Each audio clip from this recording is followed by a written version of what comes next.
All right, I'd like to call to order the regular City Council meeting for Tuesday, September 6, 2011, 7 p.m. Could we please have a roll call? Councilmember Graham-Mejia. Here. Councilmember Kuzumoto. Here. Councilmember Poe. Present. Mayor Pro Tem Edgar. Here. Mayor Stevens. Here. All right, we will, if you could stand, Councilmember Mejia will be giving the Pledge of Allegiance and remain standing for Councilmember Poe to give the invocation. Mayor, if I may, I'd like to ask that we give this Pledge of Allegiance to our flag in remembrance of Staff Sergeant Andrew J. Harwell, who was 26 years old. He was an airman who lost his life August 6th in Afghanistan, and his body will be laid to rest September 10th, and I'd like to do this in his memory if you don't mind. Ready? Begin. I pledge allegiance to the flag of the United States of America and to the republic for which it stands, one nation, under God, indivisible, with liberty and justice for all. Please bow your head.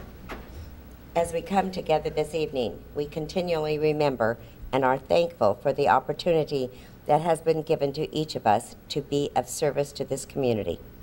We ask your guidance in decisions we make this evening. We ask your oversight on all of the school children as they return to school. We wish them a successful school year. As we approach the 10th anniversary of the fateful 9/11 disaster, let us never forget those who perished. We continue to pray for their families as they have continued on with their lives without their loved ones. Our prayers are with the men and women serving our country at home and abroad. Please watch over them. We pray in your name. Amen. Amen.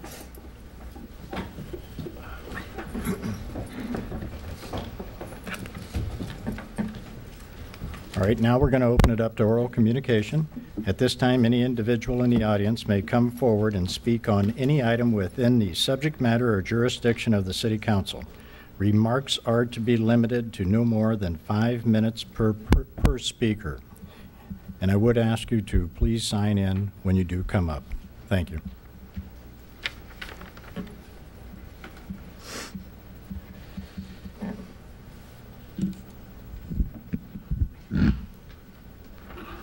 Good evening, council members, Mayor Pro Tem, J.M. Ivler, Bunker Hill Drive.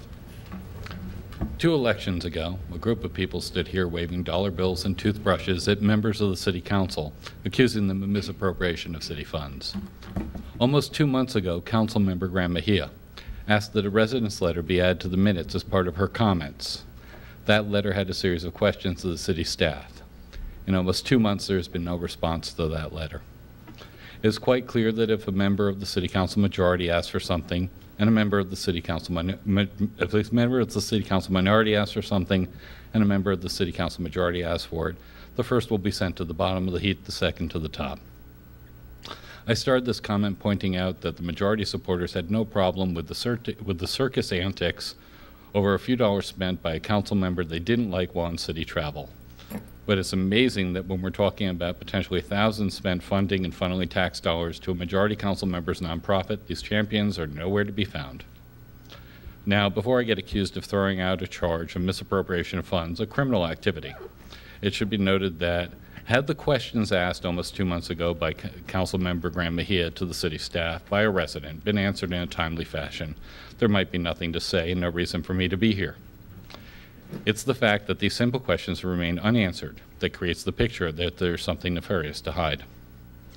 Now, some will remember me standing here defending Councilmember Edgar during the last election, pointing out that his vote against police cars was a vote about process and not about not supporting the car purchases. Councilmember Edgar is very big on process. Well, here we have a graphic that was posted on the city website promoting a private event. Excuse my poor print quality.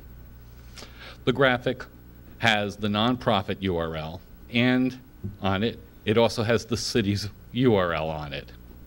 What process was used to get this made? What process was used for approvals? What process was used to pay for it? What process was used to promote a private event on the city's website? What process was followed, and is it documented and publicly available so others can use it? and how much city time, money, and effort were spent on it? Those are the types of questions that were asked by the resident. Those are the questions unanswered. So, council member, the process is important, Edgar. Why aren't you screaming about process from the rooftops here? Why is the staff ignoring Councilmember Graham-Mejia and the residents' request? Has there been a misappropriation of taxpayer dollars? What process was followed? Who benefited and who ordered the expenditures? Without answers to these questions, it's clear that someone has something to hide and is using city staff to hide it. Or is the city staff so incompetent that we need wholesale replacement? I don't believe the second. For whenever the council majority wants something, they have no problem getting it. So, Mr. Edgar, is the process important now? Do you two share the residents' concern? Will this be papered over, or are you willing to ask that these questions be answered before they are 2 months old? We understand that the minority doesn't count, but you have made process an issue from your first votes in office. So, is it now unimportant when it could lead to an uncomfortable question about another council member, majority member's pet project receiving misappropriated city funds? Let's get the residents' questions answered. Thank you very much for your time. I really appreciate it. Have an outstanding evening. Thank you. I will remind any of the speakers that if you're expecting a response, please wait around until council comments, and they will be responded to.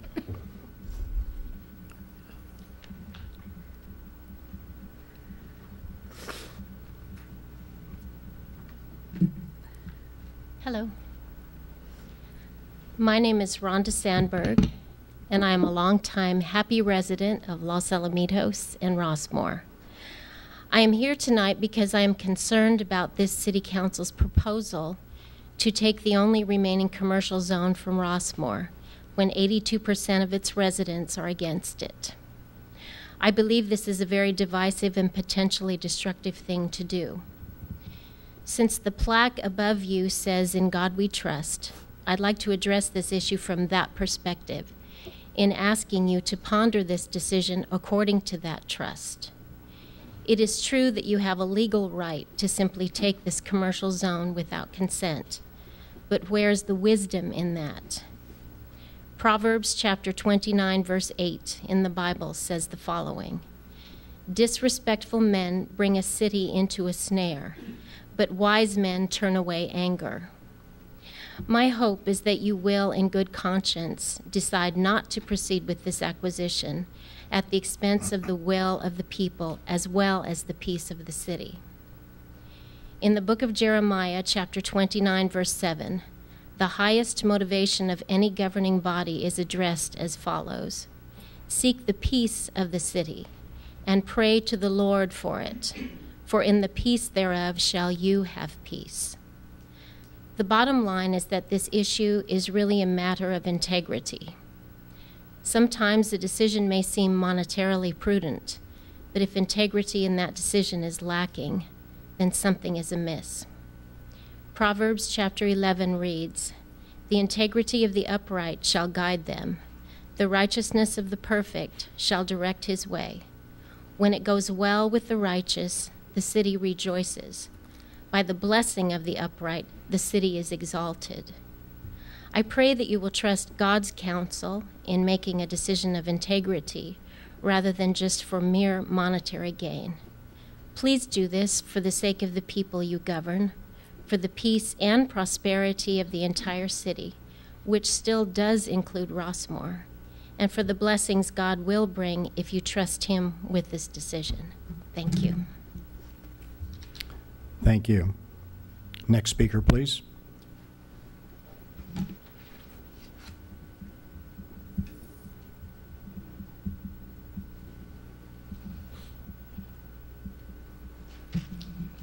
Good evening.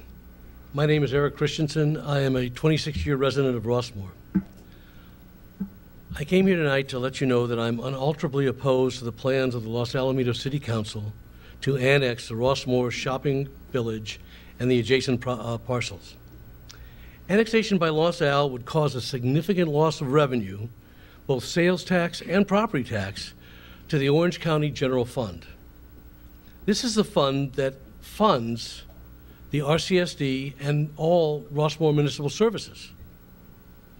If Orange County loses that revenue, the likely result is that Rossmore will see diminished services, increased fees, or other results that we do not want to think about. But, you know, tonight it's not just the consequences of this action that I object to. It is also the manner that it is being conducted by the City Council. The Los Al City Council, to my knowledge, has had no public forums in Rossmore or even in Los Alamitos other than the very limited forum on pre-zoning by the Planning Commission. The Los Al City Council has, to my knowledge, never explained publicly why annexation would be in the alleged best interests of their own residents, of Rossmore residents, or of the owners and residents of these parcels who were most deeply affected.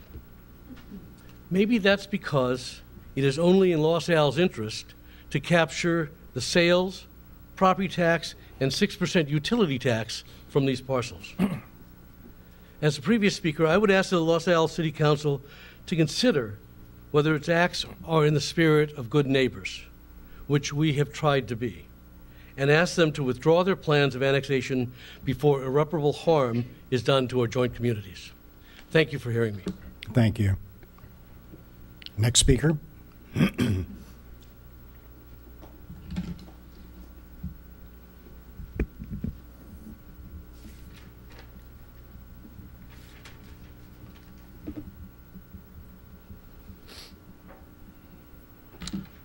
My name is Mike Sanders. I am also a resident of Rossmore, longtime resident, and I want to also voice my opposition to the city's basically looking to break up and do sort of a piecemeal annexation of a portion of Rossmore. I think it's pretty clear to everyone who kind of looks at this, and everyone realizes this is really nothing more than a tax grab. And I think it's sad that the city has chosen that alternative in lieu of engaging the Rossmore community in some meaningful dialogue about our respective futures. In lieu of additional comments, I want to read a one-sentence statement, a rather eloquent statement from Bernie Beskind, another resident of Rossmore who was unable to attend tonight. He said, "As you move forward in your review process regarding annexation of Rossmore Village, please keep the following in mind. A shotgun wedding does not bode well for a happy marriage." Thank you. Thank you. Next speaker, please.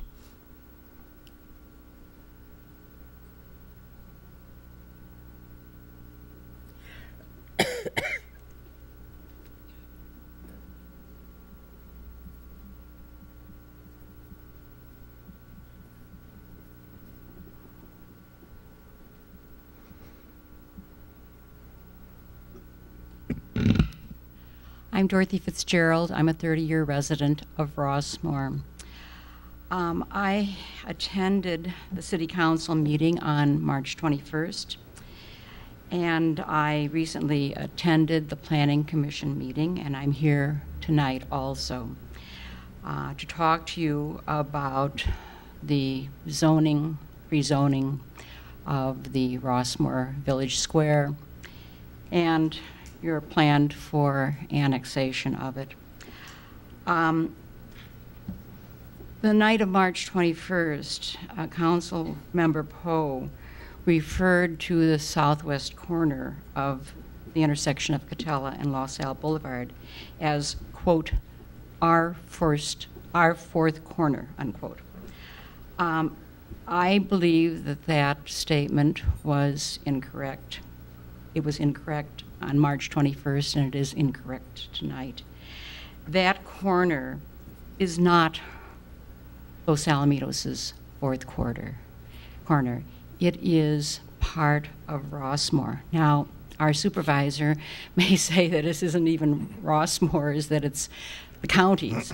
Well, if you follow that logic, I guess all of Rossmore is the counties too. I don't know, but we think of Rossmore as Rossmore. When I was here for your City Council meeting on the 21st of March.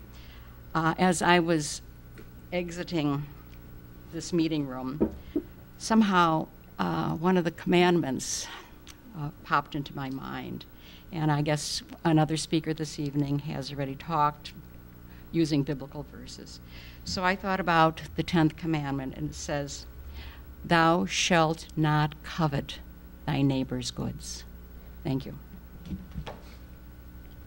Thank you. Next speaker, please.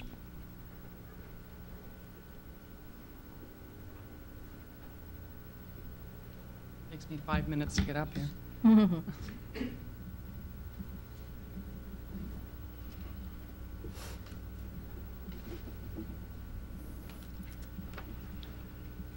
Hi, my name is Brenda Gorman, and I've lived in Rossmore since 1970.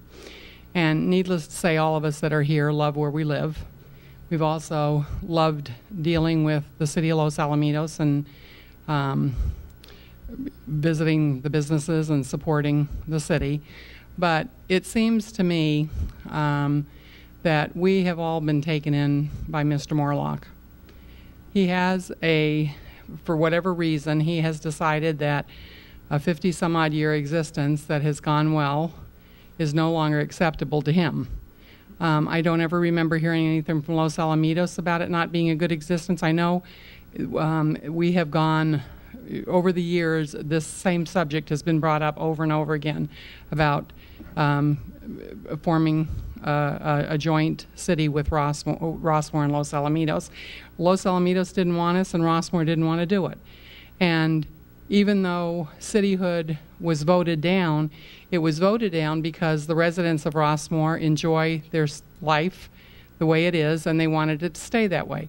In order for it to stay that way, we need that corner, because that's going to be Mr. Morlock's way of being able to say, we do not have enough revenue to now keep you as you want to stay. And my feeling is, after living here all these years, and I know a lot of you people personally, I don't think you would do it to be nasty about, taking over the corner. I know it would be income to you, but it's also our lifeline to staying the way we are. And it's the only lifeline we have. There is nothing that says that you have to go along with Mr. Morlock's desire for you to take that corner. And I would hope, as it's been said by people before me, that in a neighborly fashion, you would look upon that corner as belonging to Rossmore, and it's a corner that allows us to stay as we are. Without it, we're going to be part of Los Alamitos or part of somebody else, because that's his overall plan. He doesn't care whether you have that center. He just cares about us not having the center. So I would hope that you would, with good conscience and moral look at this thing, realize that it should stay as it is, and just tell them you don't want it. Thank you. Next speaker.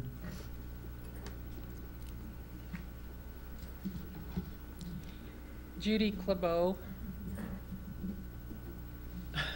Here I am, chairman of the board for the Los Alamitos Chamber. I can't write and think at the same time, so I apologize.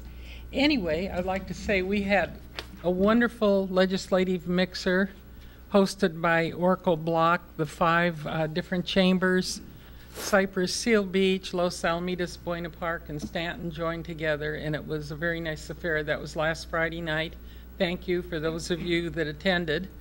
This Friday morning at 7:30, we'll be having our chamber breakfast, and Tom Lasser, retired colonel, I believe, will be the main speaker, and he'll be talking about wings wheels, so I think it should be very interesting. So if you can be there, please plan on attending. And then, of course, Wings, Wheels, and Rotors is coming up October 23rd, and this is going to be a very special one because the Warrior of the Year will be announced, and always before this has happened, up in Northern California somewhere, and so all the elected officials and everybody had to be there for that. Well, this year they're going to have every reason to be at the JTF for our Wings, Wheels, and Rotors, and their family will be there, and I think the top 4 will be coming, and then they'll announce who the Warrior of the Year is, and it's really a big deal. So put October 23rd on your calendar, and then November 16th will be our State of the City, and we're still working on details for that, but if you just get that all noted. And now I take off my chamber hat and I say I am a 40-year resident of Rossmore. My mother was the original real estate broker there, and my sentiments go with all the speakers ahead of us, so let my people go. Thank you. Thank you, Judy. Next speaker, please.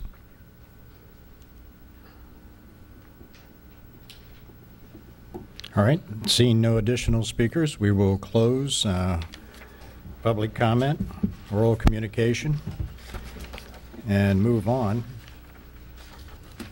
And tonight we have a presentation,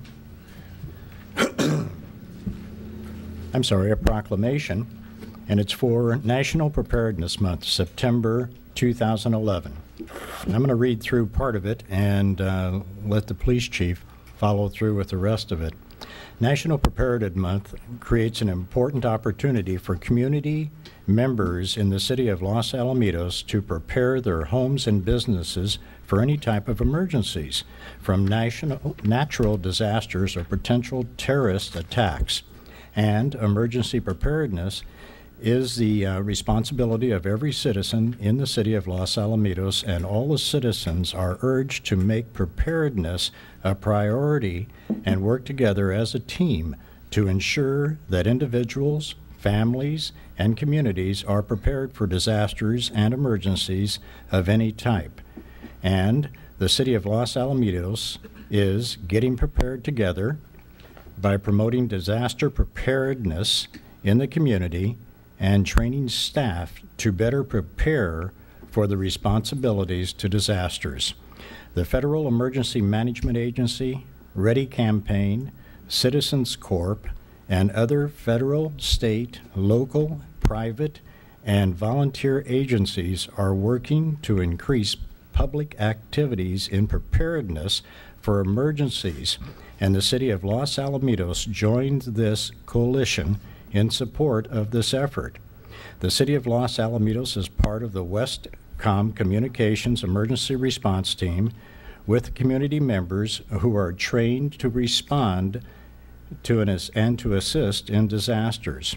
The Community Emergency Response Teams is facilitating the Neighbor for Neighbor program in Los Alamitos neighborhoods to help residents pool talents and resources in preparation for disaster. And all the citizens of the Los Alamitos are encouraged to participate in citizen preparedness activities and can review the Ready Campaign website at www.ready.gov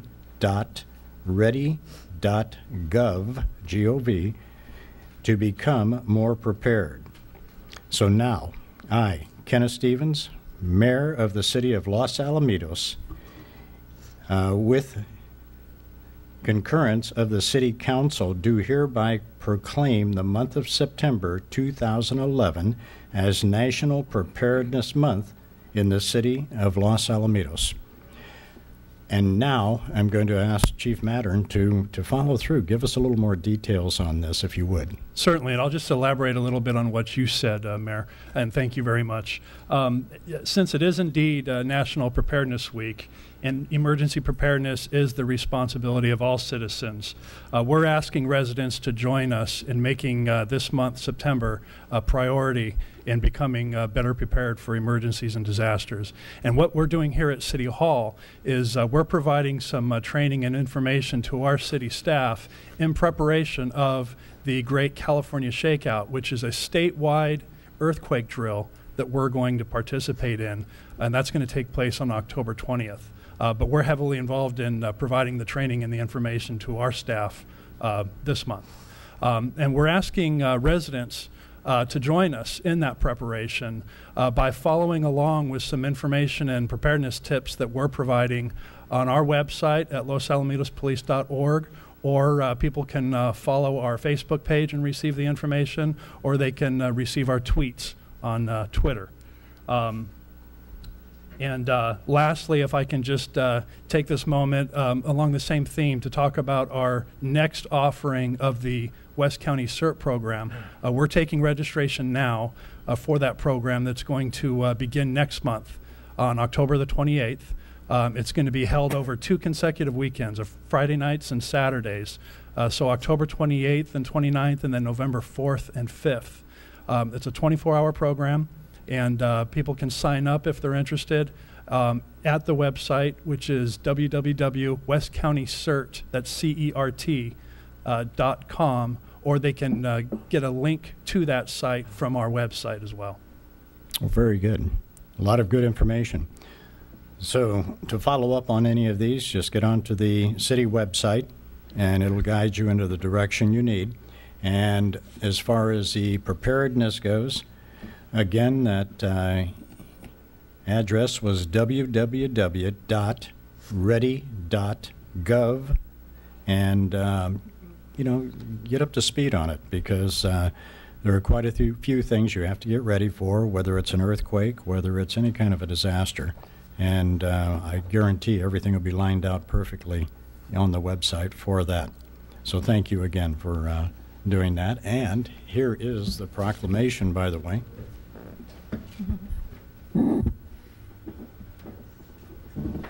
What? Wait, she wants to get a picture. Oh.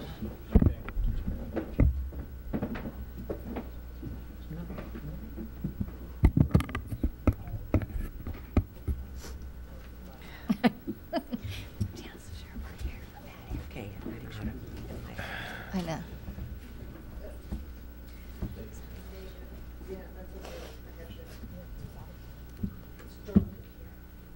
I agree. It's hard to see. It's really dark in here.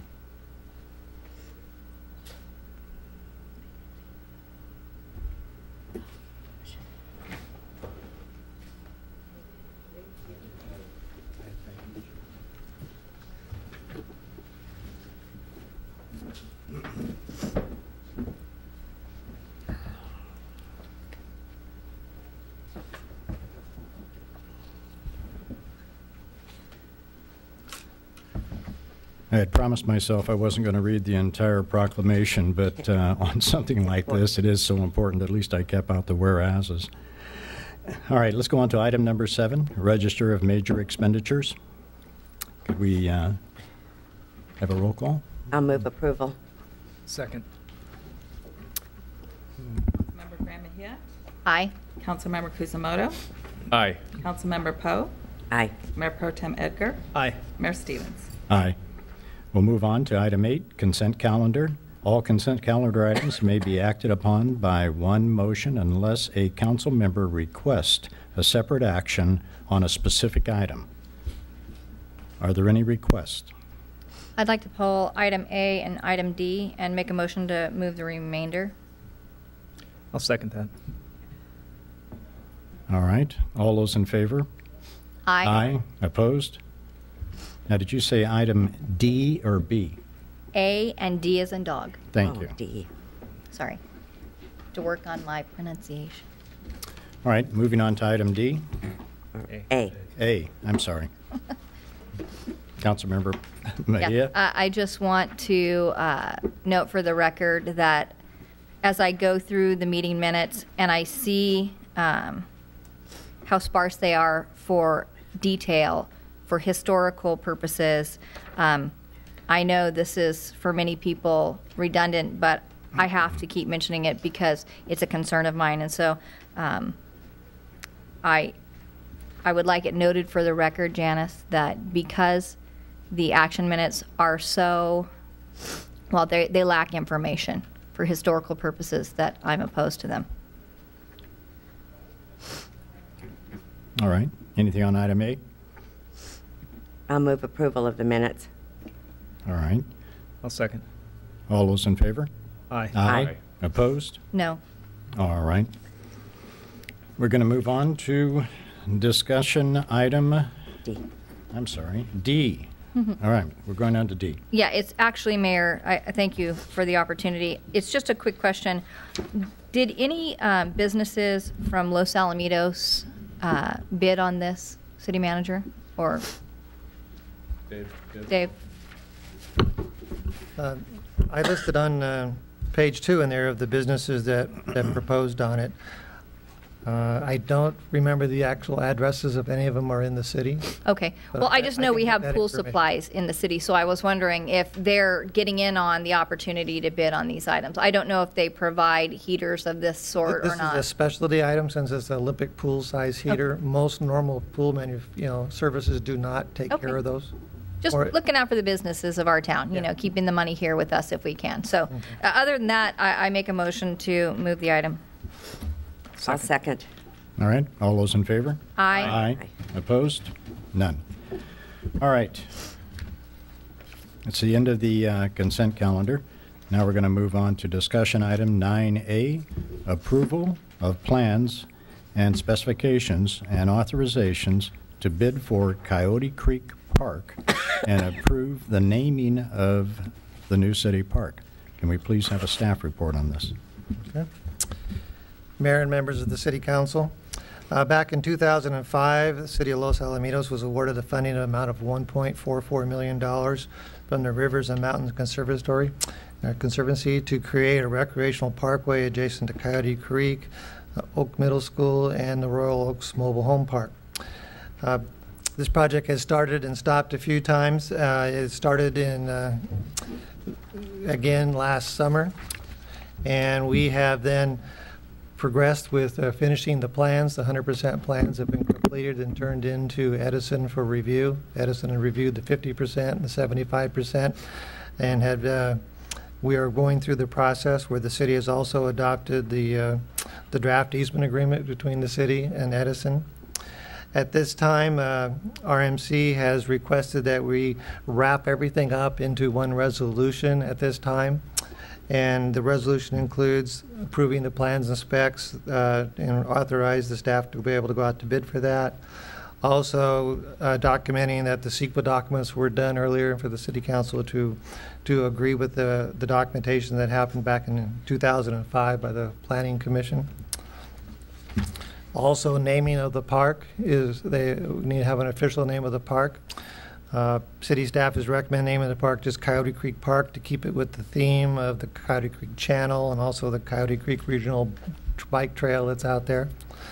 And also to authorize the city manager to execute any contracts, amendments, and extensions or change orders to complete this project according with approval of the plans and specs, and not to exceed the $1.44 million. So these things are all wrapped up. It's part of the procedure process we're going through with Edison and RMC and all that. The goal of the main project is to have this constructed by the end of June 2012 to get reimbursed for our money that's on there. So we're on a rapid pace to get all these different items done. With that, I'll be glad to answer any questions. Let me add as well, this is the last formal action of the council. Should the council approve this regarding the park, the last act for the city would be to execute the lease agreement that the council has approved in draft form previously. Edison will not do the final lease agreement until they approve the 100% plans, which we were due to get approval on Friday. Dave, did we confirm that, the approval on the 100% plans from Edison? Yes. So we're expecting a lease agreement sometime in the next week or so, based on that? Should be in the next week. So I'm authorized to execute that lease agreement. We get that lease agreement this week, and it comports with the draft lease agreement the council will stall. We'll execute that this week, forward it to Edison.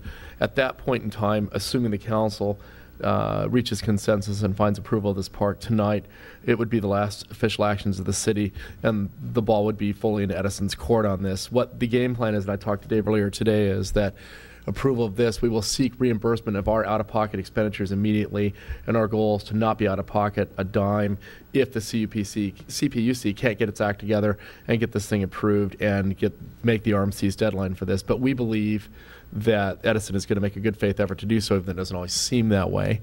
And we believe that staff has done its due diligence in getting the work done in a timely manner, and I want to thank Dave for his hard work on this issue.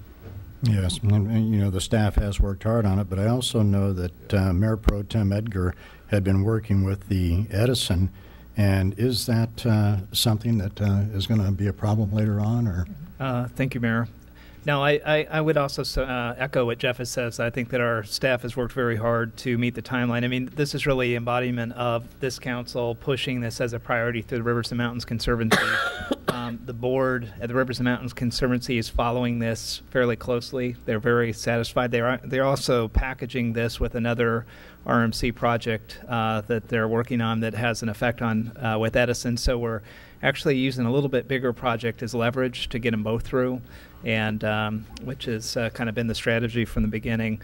I just want to thank the council for the continued support and pushing things through. We've tried to make this effective. We didn't want to do piecemeal on this sort of initiative and give you separate administrative actions and wonder why you're doing that. So again, Jeff, appreciate you putting it all together. I would just respectfully request that you guys take it into consideration and realize this is part of the charter that you've asked for me to focus on over the next year at RMC. Thank you.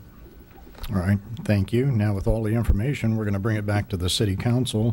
And Council Member Mejia, do you have any questions on this? No, Mayor, no questions. All right. Council Member Kusamoto? No questions, but I do want to recognize and thank Mayor Pro Tem Edgar for doing this, and Mr. Hunt, the city engineer, for taking care of this as well. And just one thing is, would we see, David, would we see some kind of a progress report to see how things are progressing on this? Is that something you've got planned for the next year between now and next summer?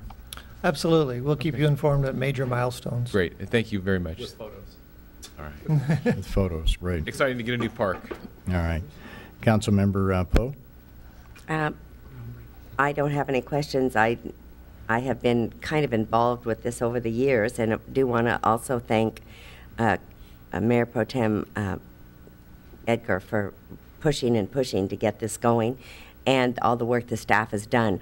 There's been several staffs that's worked on this, and so you guys have the I guess glory of it to know that you have finished it finally. It's been a long time. So with that, I'd like to make a motion for the recommended action. Well, Mayor, if I may, you asked if we had any questions. I'd like to make a statement. I want to also thank Councilmember Edgar. I know he's involved in several of the commissions and the committees outside the council, and he's also a hardworking guy, so he's got a lot on his plate, and I want to thank him for making this happen because I think it's going to be a great addition to the community. I'd like to thank staff because, as Marilyn said, it's gone through a couple of different staffs and it's never made it to fruition. But I also like to thank our prior mayor, Ken Parker. He was the one who was able to secure the $1.4 million for us for this park. So a special thanks to him because he's no longer on this council with us. And with that, I'll go ahead and pass it back to you. All right. Well, a lot of people have worked on this, and believe me, it just shows the community that everybody is working together on it. And for anyone watching that's not completely sure of what this is, it is that 4-acre parcel, 4 acres behind Oak Middle School. And it's that area that if you ever run up and down the creek bed or ride your bicycle up and down, you'll see that it's just a pile of dirt right now and has been for many years. Well, by making this into a natural park, by using the native, I guess, brush and habitation that would normally be on it, it's open, or will be, opened and available as a 4-acre enhancement for the entire community. And I had been talking to Scoutmasters in the past with the abilities I think that they would have to utilize that area back there, as well as other communities around too. So it's going to be a wonderful place where you can take the time to just walk away from the city, walk away from the hustle and bustle, and be able to see a beautiful 4-acre park right here within our city. And I think it's one of the newest, most wonderful things that's going to happen for the city, or has happened. And all the way from the previous council, previous mayor, securing the funding, and all the way up to the city working as hard as they did on it, and Mayor Pro Tem Edgar grabbing this ball and running with it whenever we were sort of undecided on whether or not to be able to follow through on it. You took it, you put it together, and it's something wonderful, a beautiful add to our community.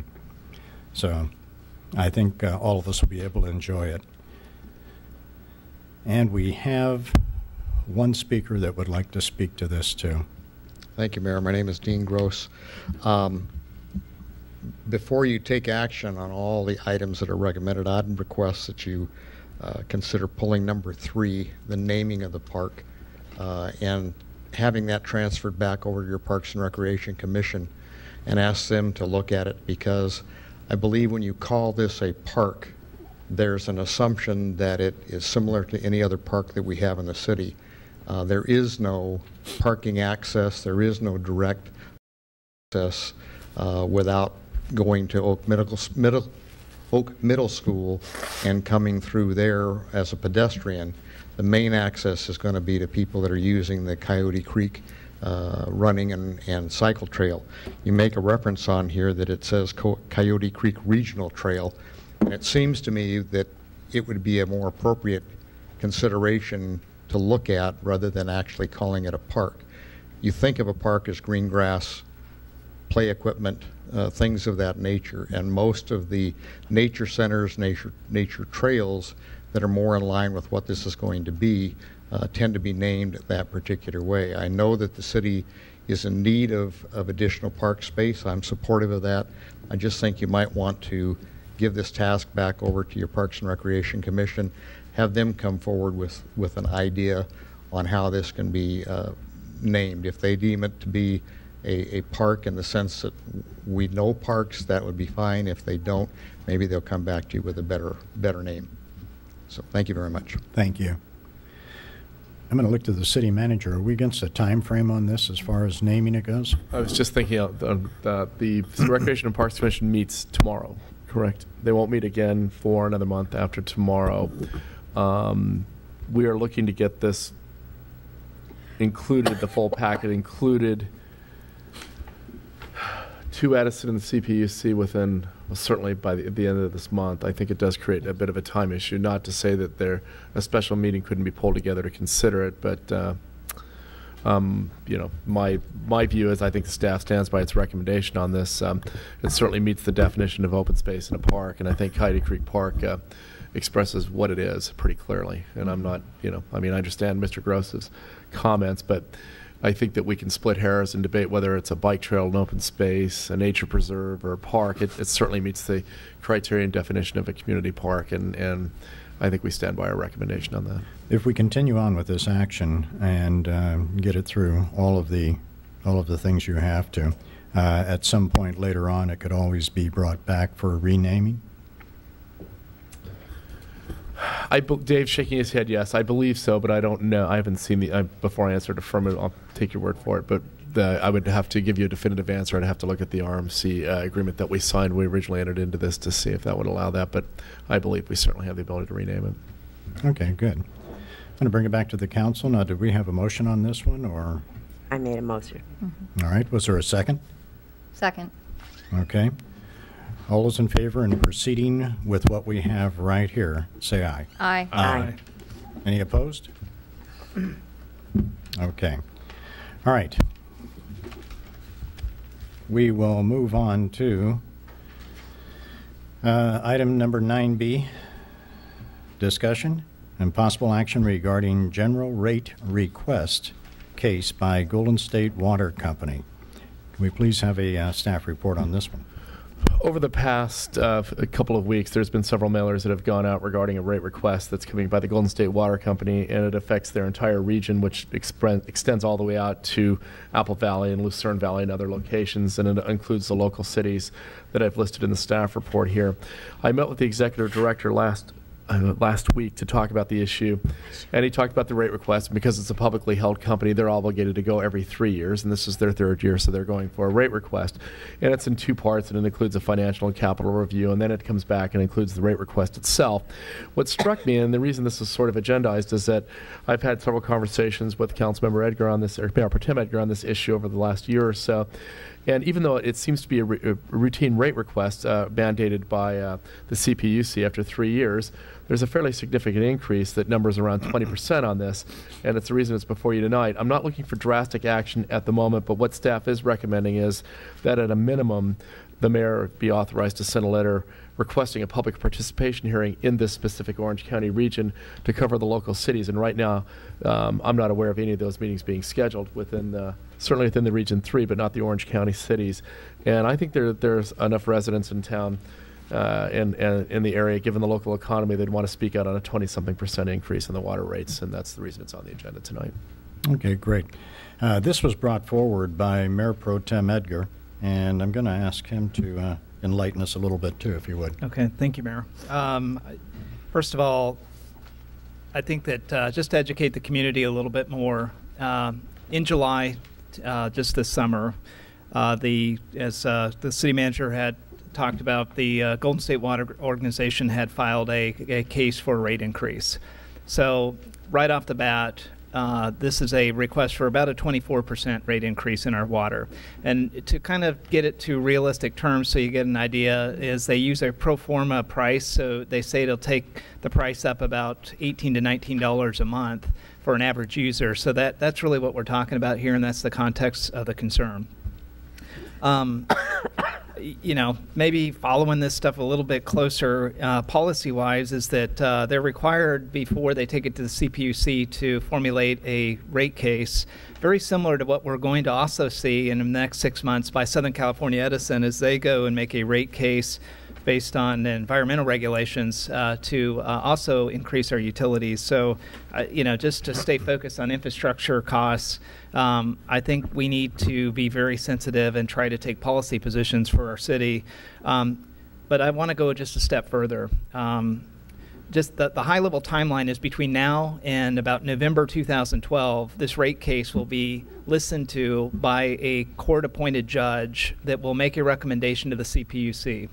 And at that point, very similar to the way we try to influence redistricting, we need to start out early and start out frequently, and stay focused on really trying to make a point. This isn't, from my perspective, a push because this high-level ideology that we don't like taxes. I've read through the case. I don't believe that the Golden State Water Organization has made a rate case that's applicable for our region, Region 3. Most of these infrastructure requirements that they're looking at are to improve the water system way upstream, Idlewild, et cetera, up in the mountain areas to improve distribution to some of the more desolate areas. They do say they're increasing systems and billing processes to make it better, but those are normal infrastructure improvements.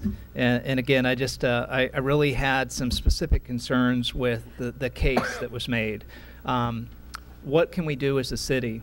I've started to talk with Stanton, La Palma, Seal Beach, and the county for the Rossmore area to put together a group or a coalition to actually intervene in this process as a group of people in Region 3, not just a standalone city. This is a pretty big region. It reaches a lot further than just us here in Orange County, but as a kind of a leveraged voice, I think we have more opportunity to influence this process. It's all subject to the facts and data. This is a really data-driven process. They are going to make a case based on what they think. The infrastructure costs are real, so we're not debating the cost. We're debating really the philosophy and the policy of how they're managing this water district.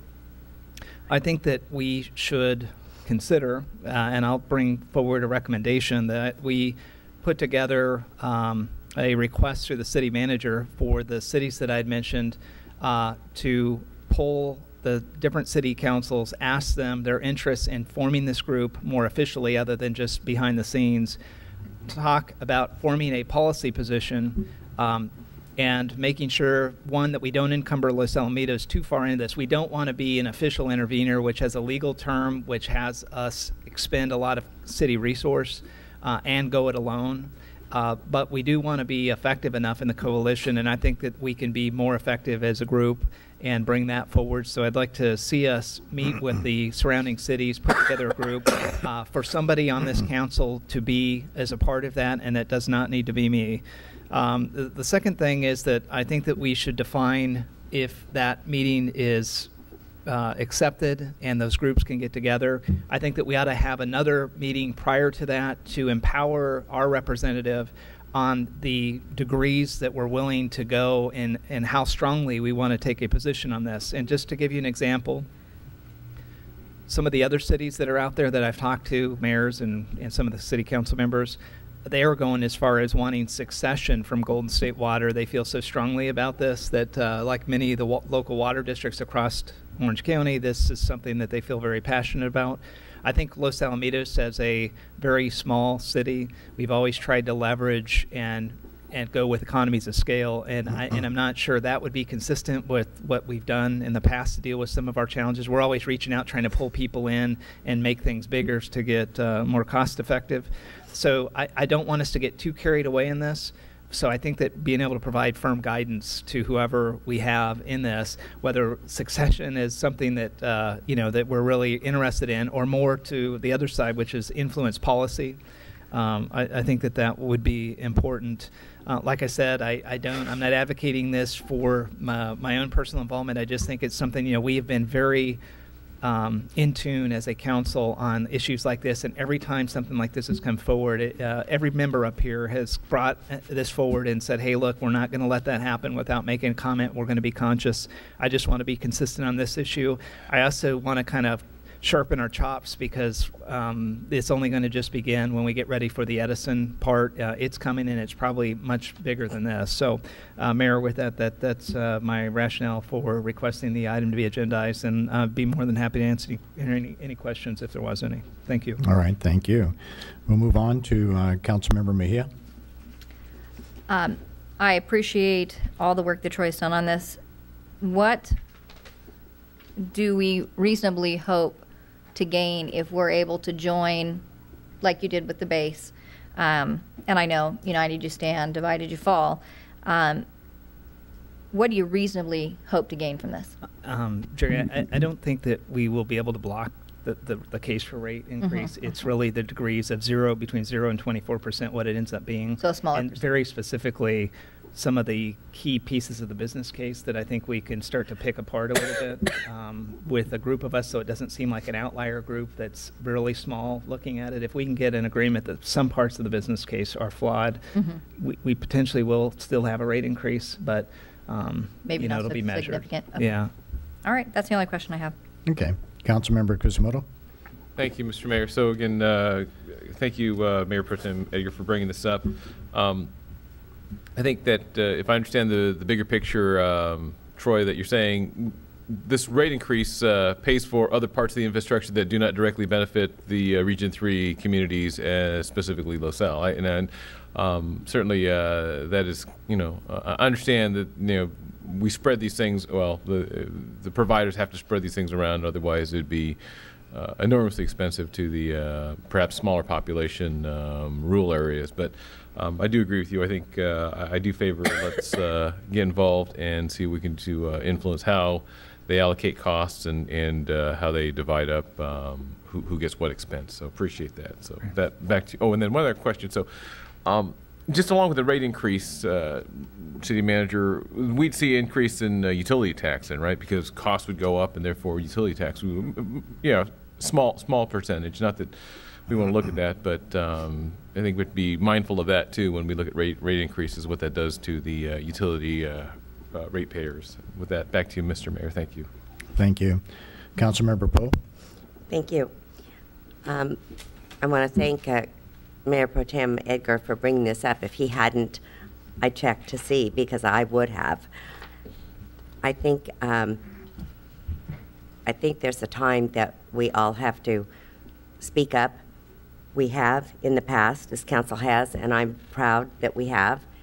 I think it's very interesting that we got a card in the mail that said something about an increase, and then about a week later we got a card in the mail that said that we're going to get a refund because they had received more money than they anticipated, and it will be given back, divided equally over the next 2 payments as a negative. So I guess my thinking is, well, why didn't you just keep that and put it toward, I don't know, maybe that's too logical.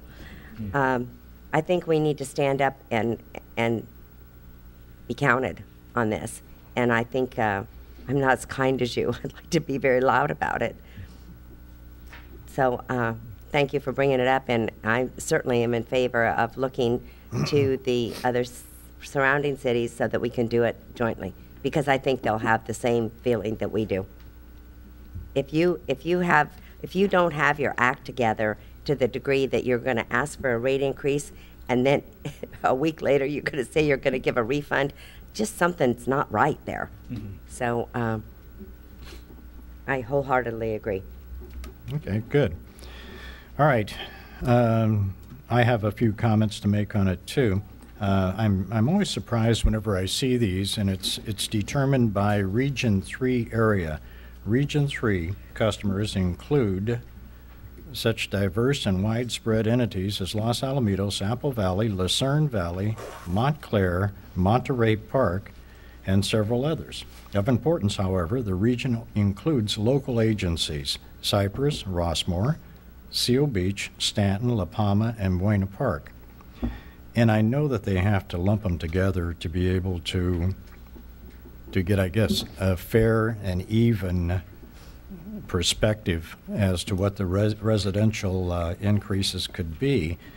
But out of all those cities, am I reading this wrong? It came out to 98,000 customers within all those cities? That doesn't sound right. Many of those cities have multiple water districts. I know, for instance, up in the San Gabriel Valley, Monterey Park, and I threw that in as an example, there are at least 3 different water districts there, and they carve up and they have different, some have mutuals and some have 4 or 5 different companies working within the region. So they represent small parts of the populations in a lot of those cities. And in the same cases here as well, represent a small part of Buena Park, all of Los Al, small part of Cypress, and I'm not even certain it's 100% of Stanton. But, they kind of parcel it up. They buy up these little water companies and mutuals, and that's how they grow their business, and that's how they became a fairly large public company. I think one of my questions back to Golden State Water Company is, what is the parity? What are the other water companies charging within those same principalities to residents? And I'm also concerned that we have, are we talking acre foot of water when we're talking about the Lucerne Valley? Because they can't have that many residents out there. Right. And so, if anything, I'd like to see that question answered too, and possibly a report back to the City Council as to what the other water companies are charging and how many different water companies are there out there. And I think that process can be done, and we can get those answers throughout the process, as explained by Mayor Pro Tem Edgar, on working with the cities and getting the answers from Golden State Water directly.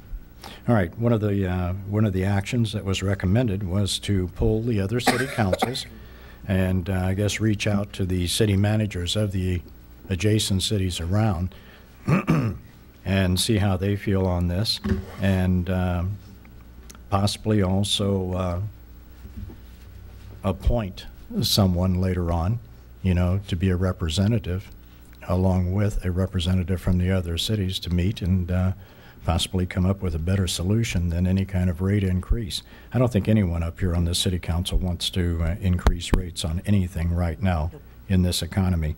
And whenever you're being forced to do it, we're going to fight back. And so that was expressed by pretty much everyone up here on the City Council. So do you need any other direction from the City Council at this point on this item? Unless there's any objections, I think the direction's clear. Very good. All right. Do we have to have a vote on this?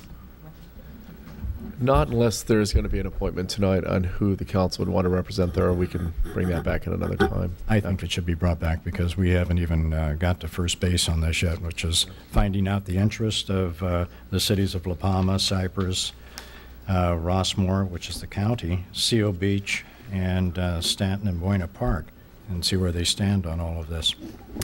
Very good. So you do have the direction you need on that. Yep.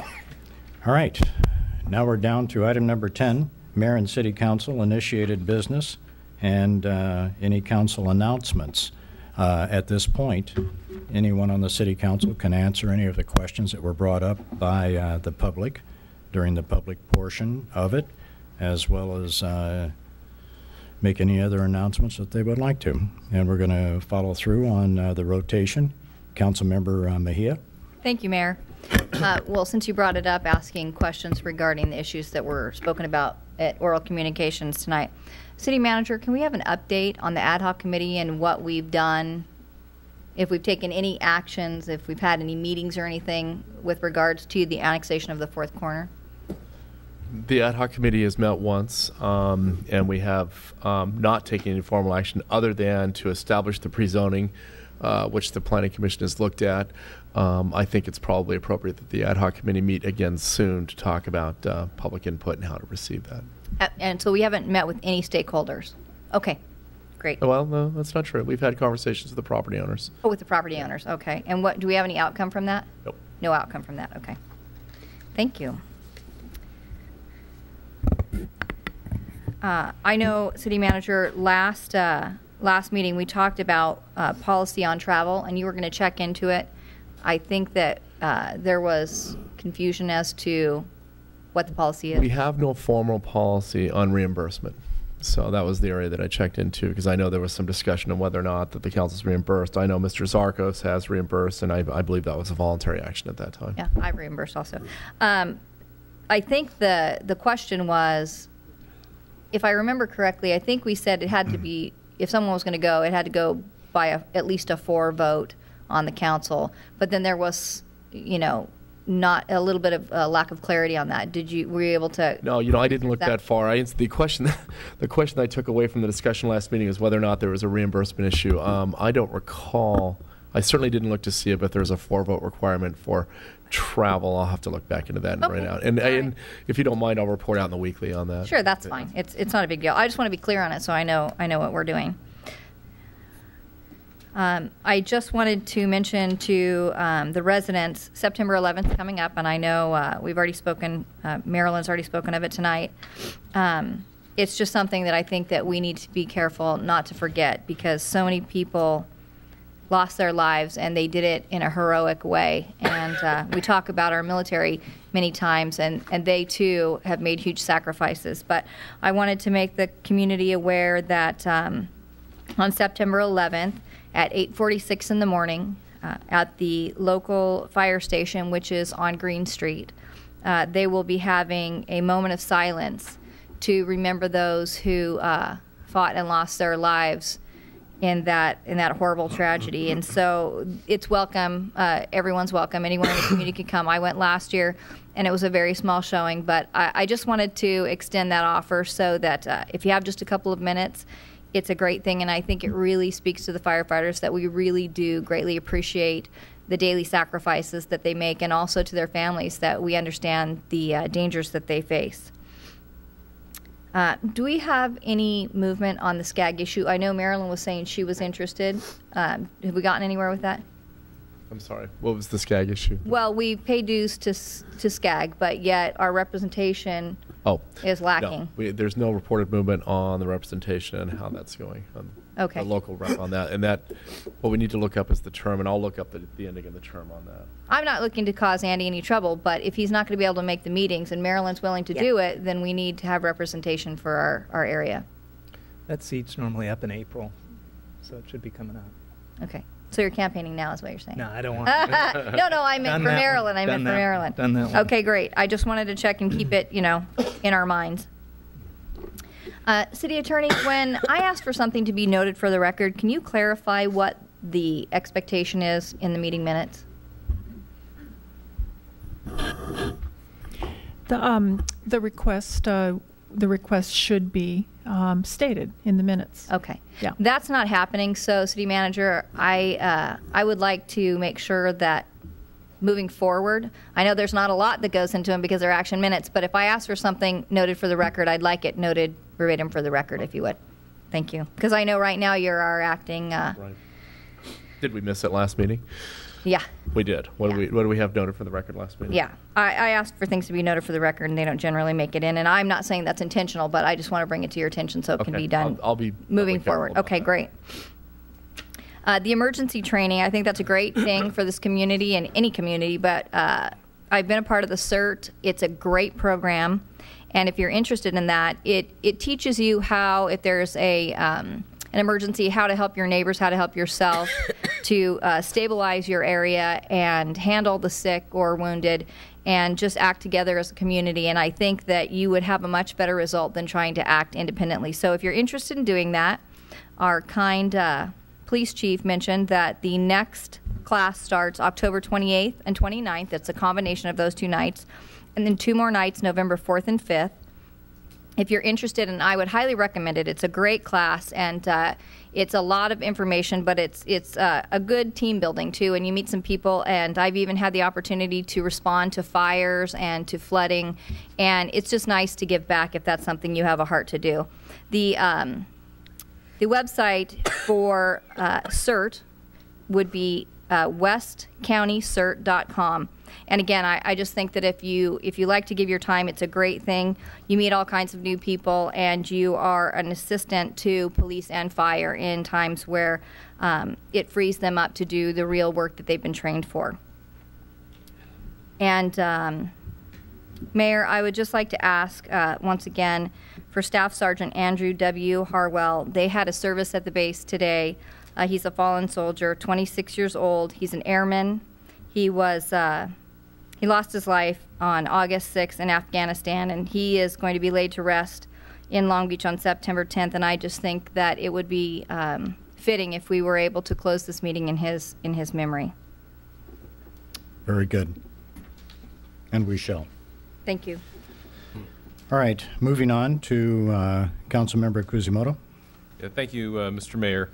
So in the weekly communications that we get from the city manager, I do want to note that I was really surprised by something that he had in the package on this emergency preparedness, and kind of fitting for the Emergency Preparedness Month, but the city staff has to sign an oath that they will report to the EOC here, our emergency, operations center, in the case of an emergency, disaster, what have you, and that's an oath they have to sign.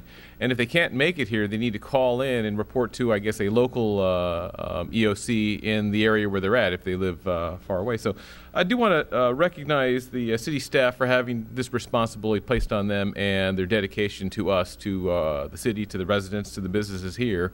And I just didn't realize that happened and that this goes on, but I do want to recognize and thank them for this obligation that they've signed up for.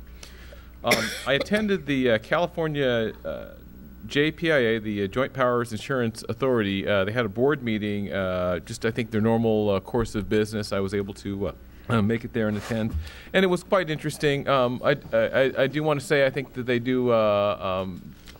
They are very diligent in protecting the cities. They go as far as sending out their own staff to other municipalities and cities to make sure that they're managing the risk appropriately. And if not, then they would put them on a performance improvement program, which would help them to recognize areas that might cost us as cost the pool monies that we all contribute to, and therefore, they want to protect the pool of money. And so I do appreciate what the JPIA board does to keep us insured. I did attend the West County Legislative Mixer and at Oracle Block Company, so thanks to Stanton Chamber of Commerce for hosting this and the Oracle Block Company. And did get to hear both, Supervisor Morlock, Silva, Norby, and Mansour speak about their view of what's going on. And it was very interesting and very informative, and it's at times a bit grim, so we'll see where we end up in terms of the state and the nation politics. Let's see. Following Maryland, Councilmember Poe's suggestion on travel for the League of Cities. I looked at the resolutions coming up and how it might impact us, and I don't believe I need to go there to represent the city. And some of the big issues would be amending or an alternative meeting noticing process, tort reform, public awareness about bullying. Those are some of the resolutions coming up, and I don't know that we have any real pressing issues on that, so I'm going to choose not to go to the League of Cities. I will plan to go to the JPIA Risk Management Conference coming up in October. And then finally, just kind of what I've been doing as these things come up. Upcoming, starting on September 15th through October 15th, is National Hispanic Heritage Month, and it celebrates the histories, cultures, and contributions of American citizens whose ancestors come from Spain, Mexico, the Caribbean, Central, and South America. And this started in 1968 as Hispanic Heritage Week under President Lyndon Johnson, and it was later expanded by President Ronald Reagan in 1988 to cover the a 30-day period starting on September 15th and ending October 15th. And it was enacted into law in August of 1988. The date of September 15th is significant because it is the anniversary of independence for Latin American countries such as Costa Rica, El Salvador, Guatemala, Honduras, and Nicaragua. And in addition, Mexico and Chile celebrate their Independence Day on September 16th. So we're going to be observing that, I'm sure, in other cities. I know City of Los Angeles is big on Heritage Month, and that'll be coming up. But just want to point this out for us and to celebrate the Hispanic culture. And with that, back to you, Mayor. Thank you. Thank you. And we're going to move on to Councilmember Poe. Well, I hope I can get through this without sneezing. Thank you. On August the 16th, I attended the Westcom meeting. That's our communication center with our chief and our city manager. It was short, which was nice. There was approval of the finance reports and the certificate of protection liability with the JPIA insurance. On Friday, August the 26th, I also attended the yearly legislative mixer. It's been Judy spoke about it, and Councilmember Kusamoto did. It was those are always nice to go to because you get to interact with a lot of people from the different cities around us and hear what our assemblyman and our supervisor have to say. And there was not much on the bright side, I have to say. It was pretty kind of a downer. But it's always good to see all of the people, and want to thank Stanton for hosting. It was very nice at Oracle Block. And we've heard a lot this evening about the Great Shakeout and about Preparedness Month. And I would like to ask, when I called today, I asked our city manager about this, and he said FEMA is the one that designates where people will go if it's really something bad and they can't stay in their home and so on. And they designate. Do we know the designation of places by FEMA, or does that take place when the disaster happens? The shelters. The shelters. Identified shelters. That would be really based on when it happens, because we don't know what areas would be affected. Right. Because I think people in the community kind of think, have it in their mind, oh, we just go to one of the schools, or we would just go to the base, or, so we don't, it doesn't take place until, so you just have to be able to find out through the radio or whatever. Okay. Correct. All right. And Jerry has talked about the 9/11 at the fire station. I was actually in New York last year on 9/11. That was an experience. But it is very nice to go to the to your local fire station. And as she said, it is at 8:46, and it seems to me like they rang the bell. Several times. For how many times? Seems like they rang it for each of the fallen firefighters. I could be wrong, but I know they rang the bell. So it's something that people in the community may want to go and show your appreciation to our fire department. On Sunday, September the 18th, the Los Alamitos Museum will have our yearly Citizen of the Year event. And this year it is a couple, Jim and Shirley Bailey, and they have been selected for their lifelong commitment to both the communities of Los Alamitos and Rossmore. The event will take place at the museum at 2 o'clock, September 18th, and everyone is welcome to come. And we just have a lot of fun, and Jim and Shirley have done so much in so many different areas in our community. Jim's been so involved over the years with the baseball, preparing the baseball fields. He was on the youth center board. Shirley was on the Homeowners Association. She's been on the Rossmore Service District. They both contributed in over the years a lot to the combined community. So we're real pleased to be able to honor them. So anyone is welcome to come. Again, Sunday, September 18th at 2 o'clock at the museum. That's it. Very good. Thank you. Moving on to Mayor Pro Tem Edgar. Yeah, just a couple items. As already mentioned, the West Orange County Legislative Mixer, I thought was a great event. And, you know, it's interesting is that I think as an observation, I think the picture the higher electeds provide of what's going on, it sounds really bad, but I think also, you know, we've got to press them to not get complacent, and it's so bad that we, you know, because of the party or the, you know, the way votes fall back there. I still think that when you're in the minority, you can make a difference, and you may not be able to win the votes, but you can influence the decision. So, I thought it was interesting. We got to see two assemblymen or members that we don't normally get to see.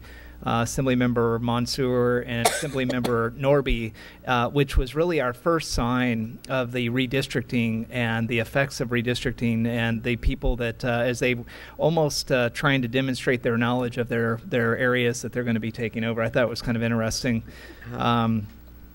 You know, it's also kind of, if anybody's following it closely in the paper, I think, I think the county supervisor, John Morlock, had started to launch a little bit of a campaign of is Orange County really potentially headed for bankruptcy part 2. In his speech there, he later followed that up with an op-ed piece in the Register over the weekend, which started a firestorm of op-ed pieces, one by Public Services union boss, and some to some extent from his colleagues. So I just, again, I'm an enthusiast of policy, so it was funny to watch that thing get launched and then it kind of come full circle. And it was, you know, one of the benefits of going to the legislative mixer is you get to hear these guys live and in person. And maybe this is a little bit of a plug that I would just ask the community that if you're interested in really trying to get plugged in and get to know these folks and listen to them, this happens once a year, and it's sponsored by the chamber. You know, it's always a great event. You know, even if you don't really get into the chamber events, you get an opportunity to meet all the people in the community. You see a lot of the people that are really helping this community go forward. I just wanted to say a special thank you to Judy Klabough, as she came up here and kind of spoke from two perspectives, one from the chamber and the other from her position and on the Rossmore issue.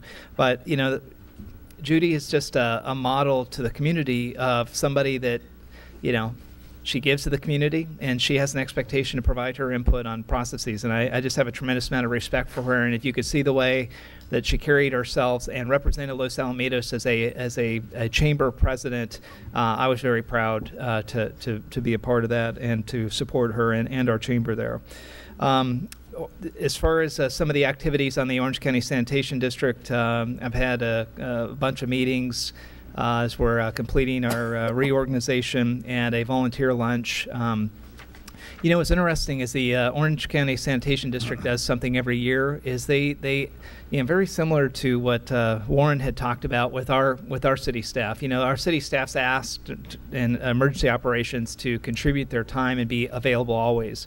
You know, in the Orange County Sanitation District, on a lighter side, they provide community outreach, and they volunteer, you know, while they're working, but they volunteer to give tours of the facility, of talking to the community, bring the Boy Scouts in. They do a tremendous amount, all of that on their own time. And what the Sanitation District does is kind of a best practice that I way before me. I'm just experiencing it as I'm sitting there. They acknowledge these folks within the organization to try and build up kind of a point system. All of them kind of go for this award every year, and it is a little competitive, but the outcome or the benefit to the district is a great warm welcome for anybody that goes out there to see where our taxpayer money goes into that processing of sanitation and biosolid waste. But again, it was a great event, and again, I think something that as a city, especially a city of our size, to recognize all the hard work of our city staff. I think hopefully as we now maneuver our way through the tougher economy, we've made a lot of the tough budget decisions that we've had to make and get on the course. I think we need to start turning to the human aspect of the people that are here now, and really start to focus on the work environment and trying to make it one that now continues to retain staff. On the Rossmore issue, I just want to thank the residents that came in tonight, including Judy, to give a very thoughtful and direct and respectful input for consideration.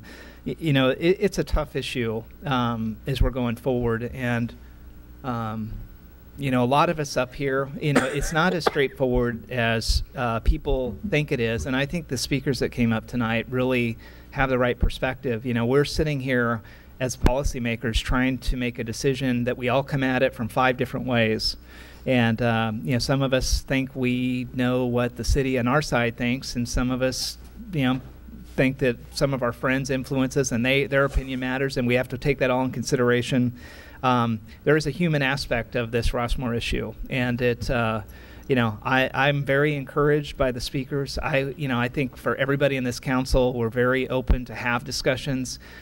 We understand that Supervisor Morlock has an objective, but we also realize that as a community, we need to coexist and be able to move forward. As a small city, we also need to be able to be economically viable, and I think that's a balance when you're up here on the city council, is to try to be a good neighbor, but to try to be a good steward.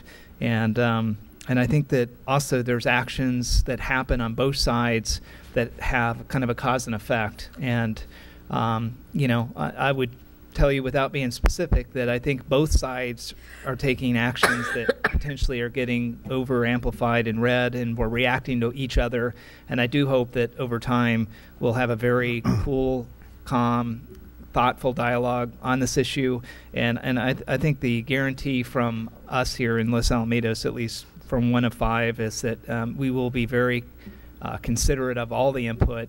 I would also say a message to Los Alamitos, though.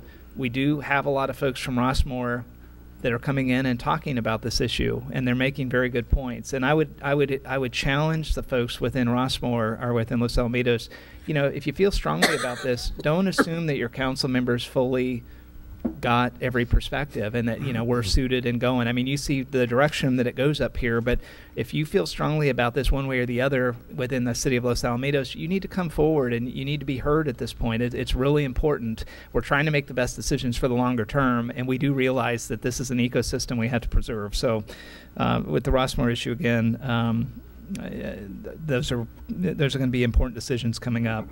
Lastly, I would just like to thank the Los Alamitos Unified School District Board.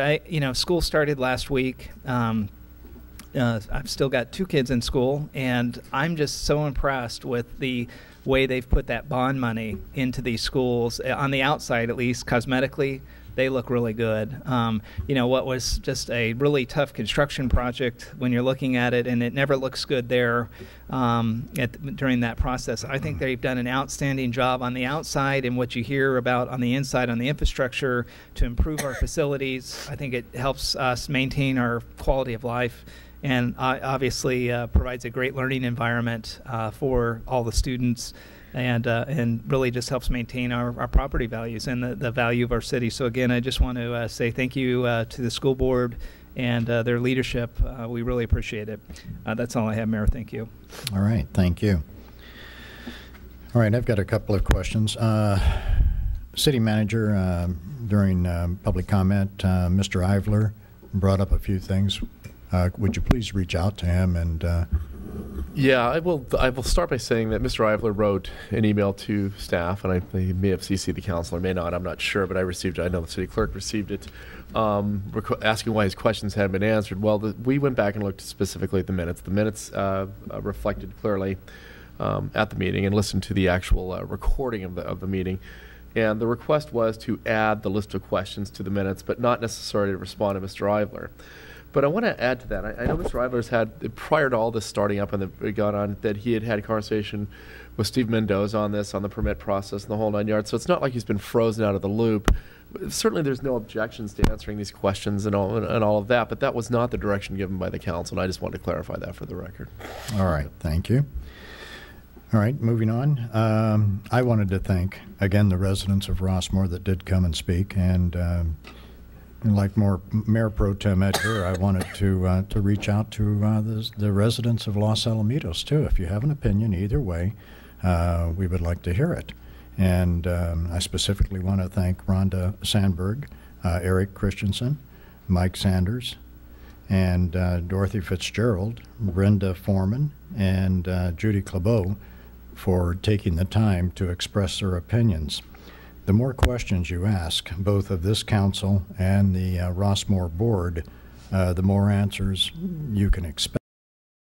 And I know that this process is not a quick fix. I also know that both communities are going to be blessed in this process all the way through. Again, as long as we continue to ask the questions and find out what's fair, what's going to work, and carry on from that point. So again, thank you for stepping forward, and I encourage more people to step forward and express an opinion on this. Also, I wanted to thank the police chief for a lot of the work the officers are doing around the school district right now, and just simply because the kids are back in school. And I'll be honest with you, I have never seen so much traffic taking my son over to school in the morning. I mean, everything's backed up every way, but I've noticed that our residents are being very respectful, and I also know that the police officers have been very helpful in guiding people through the process. So for our residents, continue to be very respectful of each other, and we all have the same mission, which is to get our kids up, get them dressed, get them ready, and get them to school on time.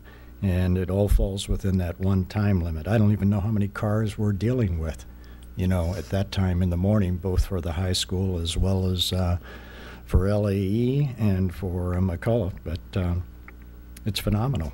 So, again, my hat's off to the officers for doing that. I also want to remind people, 9/11, please take the time. Take the time that day. And if you can't make it to a local fire station on that day, I believe it's a Sunday that 9/11 is coming on, and the ceremonies will start at 8:46 and end at 9:10 a.m.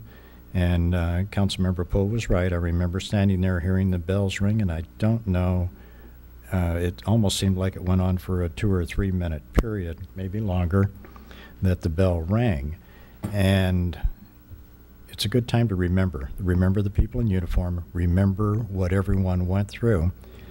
And I think you'd be pretty hard-pressed to find somebody in your community that didn't either know somebody, have a neighbor or a relative that was affected by the tragedy, 9/11, the Twin Towers, whenever that happened.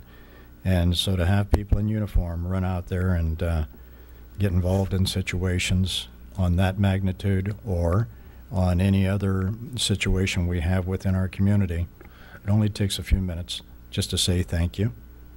Just takes a few minutes to give them a smile. And if you see them at Starbucks, buy them a coffee once in a while. But it's well deserved. So please, if you can, show up to a fire station or the fire station, station number 2 on that Sunday morning. That is it. Outside of, again, we are going to, well, City Manager, do you have anything else? Mayor, there was one thing that I forgot that has to do with a letter we received regarding the light at Los Alamitos and Bradbury.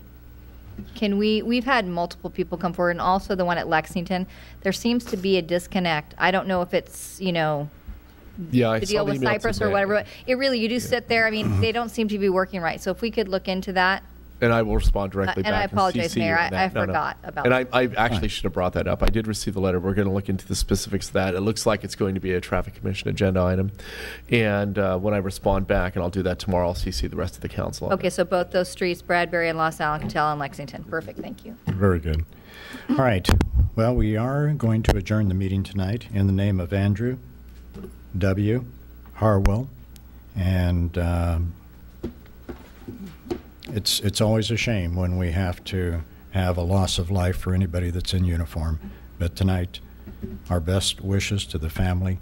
And it's another soldier that we're very proud of. So, meeting adjourned.